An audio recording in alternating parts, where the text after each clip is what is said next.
Some kids, they have a tongue tie when they're born, and it prevents them lifting the tongue to the roof of the mouth. The early pediatricians need to get on top of, and the parents need to understand if kids have trouble breastfeeding, it might be a lingual freedom.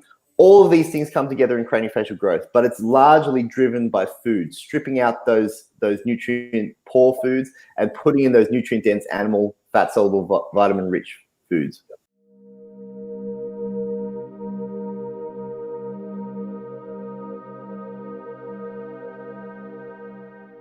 Number one, you got to remove the things that are not nourishing the teeth and that are actually causing active tooth damage, like sugars, like grains, like industrial seed oils, any high sugar food. Number two, you've got to add foods that give you everything that the odontoblasts need to not only build teeth, but maybe even to repair teeth.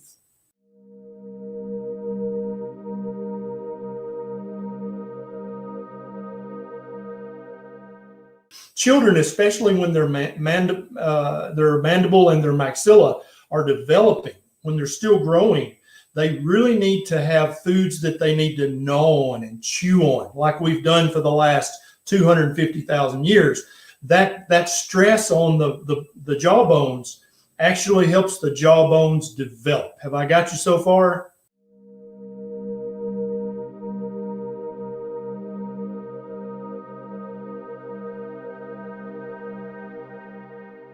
That physical factor, which is the things I spoke about, is the breathing and the tongue posture, but the chewing, it's a musculoskeletal joint. So people go to the gym, you go and work out to build a strong musculoskeletal joint. It's the same with the jaw. So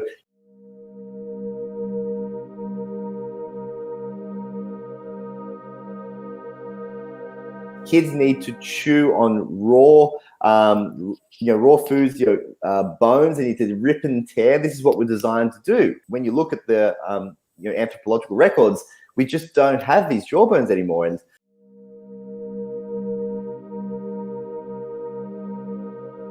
when you look at kids today, when wisdom, some teeth are impacted now and they need to come out because they get infected, right? So, but when you take when you lift the gum up and you look at the bone, it's paper thin. It's literally, you touch it with a surgical handpiece and it basically dissolves.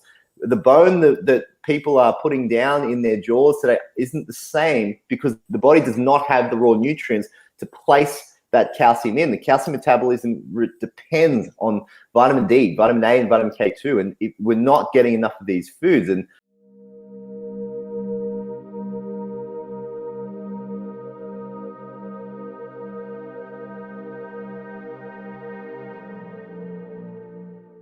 a lot of it is foods that aren't very popular, like cod liver oil, which our grandparents all tried to give to our parents. This is where vitamin D was discovered, when in the rickets epidemic.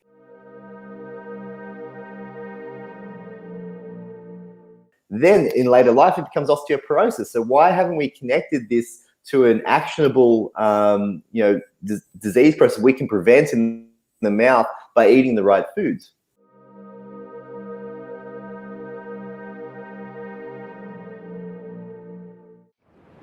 Annotated and summarized, easy to share with loved ones. The description below the title for this video has these summary points.